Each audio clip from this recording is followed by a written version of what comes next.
Let the record reflect that I am absolute agog, filled with delight, most respectful, absolutely ebullient, effervescent. I am spiritually tumescent over the notion of Messrs. Rogan and Carlson. I can't say it enough. It reminds me that maybe there is a light at the end of the tunnel that is not a gorilla with a flashlight, okay? Or the light of an oncoming train. My two favorite podcast platforms, for reasons that I will describe, is my two favorite are Joe Rogan and Lex Friedman. We'll talk to Friedman later. Joe Rogan does something which is the most important of them all. This is what separates him from everybody else and why I love this man. He is unabashedly amazed by things. I love the word agog. Agog is such a wonderful word. Full of intense interest or excitement or eager. To be agog. Synonyms for agog: anxious, avid, breathless, eager, enthusiastic, excited, expectant, exhilarated, impatient, in suspense or tenter hooks. There is nothing that he does not find fascinating, and he doesn't in any way hide his immane fascination over something, which is the most wonderful thing in the world. To be the things that humans do is that moment of that moment of that aha moment, that moment of yes, yes, yes, the light bulb, yes, I have it. And Tucker Carlson is himself willing, brave, intrepid, and willing to handle things. And he is at a very, I know what I'm talking about. I never met the man. We talked years ago when one of these TV things he does not remember, but he is at a crossroads in his life. I know this, I can tell. And it's a very important crossroads. And what he is going through. And by the way, think of what I'm saying right now is not just a review of the subject matter, but a review of him, kind of a cheap version of armchair Freudian psychoanalysis. That's all. Take it for what it's worth. And they're fascinated by today's subject, evil, which I have been fascinated until I basically removed it from the emotional palette. There is no evil. Evil is this higher order construct that we give to behavior that we cannot fathom, we can't understand, we can't grasp it, how someone can do something that to us is so devoid of any kind of any connection to humanity that we call it evil. And I, for decades, have studied and been fascinated with serial killing. Not the serial killer, but what is it that motivates the individual? Now, let me just take this one incredibly important conversation that Joe Rogan and Tucker had, and I want to analyze it from my point of view. And I'm in no way disputing it. I'm just adding some color to it. I'm adding some thoughts, just a few ideas, just a few levels of interpretation that might help in the appreciation of the subject matter. And here's evil would want men to breastfeed their children. Here's the illusion that we fall for time and again. We imagine that evil comes like fully advertised as such. Like evil people look like Anton LaVey. Horns, Yeah. Right, black. You know what I mean? No. Well, we do. We do. And that's because we have to make sense of it. We do it with Hitler. We do it with anybody who does something. We will attach the accoutrement, the trappings of evil. Hannibal Lecter is in no wise the usual serial killer. I don't want to say my favorite, but the most fascinating is Bernard Giles. That is what you would call an evil. I say it's not an evil. There is nothing evil. Evil is a word that we give things credit. We elevate it. It's very simple. It's somebody who wants to exact something from you, either, I'll make it very, very simple, either because of the delight he has or she has in hurting you, that's sadism, or he or she wants something from you, will take it, and it's a form of psychopathy or sociopathy. But evil is a word, of course, that we give because, well, we just don't want to think that things are as simple as they really are. Black cloak. Exactly. Sickle. Evil is an independent force that exists outside of people, that acts upon people. I really believe that. I've experienced it. No. I don't know what that means, but it's good.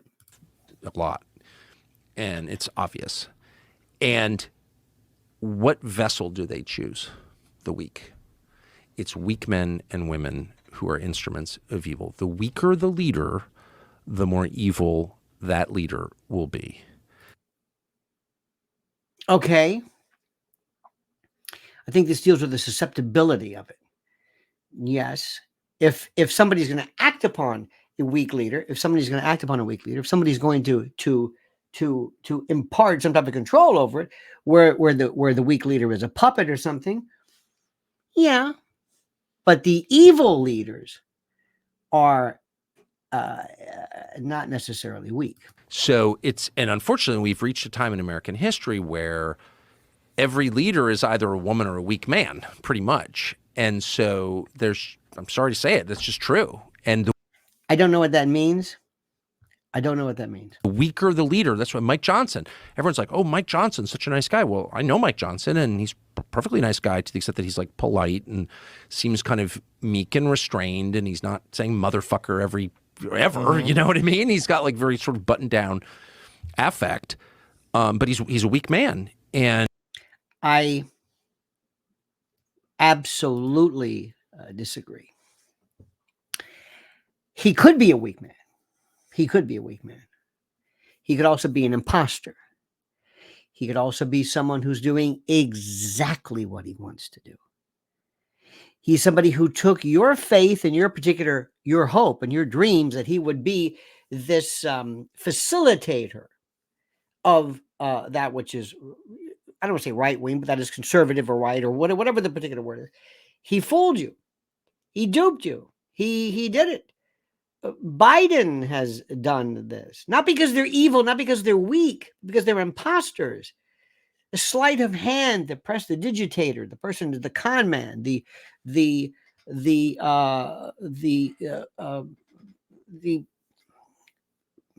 charlatan, the snake oil salesman, the wrestler, the work, the heel, the person who is trying to do something to you against your will. It's not that he's weak. It's that everybody bought into it. And time after time after time. And by the way, there is a very real possibility, as many, many people are suggesting, that he might be the subject, Mike Johnson, of perhaps blackmail or extortion. I don't know. But that's for others to decide. But I do not necessarily, he could very well be weak, but he also could be the con man. And that's the man you should be afraid of. The people who you shouldn't be less afraid of are the, headstrong, loud, don't care what anybody thinks. Yeah, those guys will go off track, but they're probably not going to abet, genocide or blow up the world in a nuclear exchange because they may be obnoxious, but they know who they are. Oh, do I disagree? Oh my God. Ooh. Weak people just become a host for evil. No. My idea to be, how do I say this? It is very difficult for me to be negligently evil. For you to be evil because your weakness, your I don't want to say your moral lassitude, but your inability to be strong and to be swayed and to be persuaded and to be controlled by other people. No, that doesn't make you evil. No, that makes you a schmuck. It makes you a vessel. And don't think the headstrong are the most dangerous sometimes because their weakness is unable to realize that they're wrong. It takes a brave person to say, wait a minute, I don't know what I'm doing. I have erred dramatically. I'm gonna reverse course. I'm going to admit my error. Headstrong people have a hard time with that. An open, empty building that evil occupies, possesses even. And that's exactly what's happening to Mike Johnson. It's like absolutely crazy what Mike Johnson is doing. But it's not because he's evil. It's because he's weak and therefore susceptible to evil. It could be. It could be. What we just saw right now is very interesting. This is called when your explanation is more interesting than the reality that it attempts to explain. I'm going to go back and tell you the story about Bernard Giles. One of the best interviews ever, one of the only interview, probably the only interview, well, that Piers Morgan did was with serial killers. And he asked some of the most stupid questions to anybody else, but to a serial killer, they were brilliant. And he asked Bernard Giles, but why did you do it? Bernard Giles, by the way, a little background. Was a serial killer at the age of 20. He killed like 5 people, I think within like less than a year or over a year. I mean, he broke every rule there was. And they said, yes. He said, what is it? What is it? Why did you do it? And he said, I was so there in the moment. It was the most exciting thing he ever did. He said, when he killed, he said he could see the atoms vibrate. Now, is he evil? It wasn't necessarily about the torture, from what I understand. It wasn't the sadism. It was what it did to him. So you could call him evil. See, I think one of the biggest myths is that man is good. I disagree. No. Human beings are by default good? No, absolutely not. Good is defined as most people not doing bad at evil. Evil is this Manichaean, this Manichaean notion. This word, this wonderful, wonderful word, this agathokakological is so wonderful because it is a word that basically means composed of both good and evil. Again, these terms that we love, it's almost like people love to see things in this Manichaean version of good versus evil, left versus right, up versus down. It's just very simple. Talk about a binary world, this or this. It is not black or white, it's gray. Make America gray again. Embrace the unique color frame without referencing good versus evil. Mike Johnson is not weak or evil. He is a politician. He is somebody who may have given in to what amounts to, sad to say, is blackmail or extortion. Or he's somebody who says, I can make a lot more money going this way, and I've got a lot more deals down the road. to feather my nest and to cement my future. Ukraine and Israel. By the way, it's so funny. There's this absolute move to say you sold out when you gave all this money to Ukraine, but not a word about Israel. We'll talk about that later on.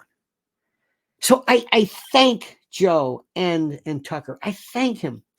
But Tucker loves the moralistic, the very simple. I don't want to say Occam's razor, please.